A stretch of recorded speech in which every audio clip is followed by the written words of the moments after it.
Hello guys, welcome back to my YouTube channel. In today's video, I'm going to show you how to share Tableau dashboard.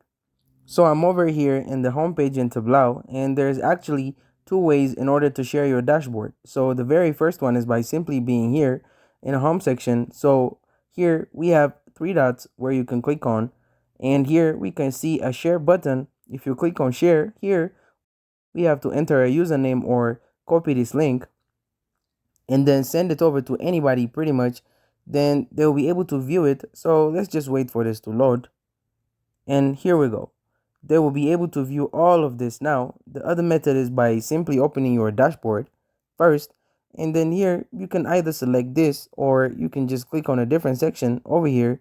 So a different dashboard pretty much, and then you can share this specifically by clicking here in the top right corner on share, and that's pretty much the same view. So you can simply just copy the link or enter a username to share it with anybody, and that's it. Thank you guys for watching this video. If this video was helpful, don't forget to like and subscribe to my YouTube channel.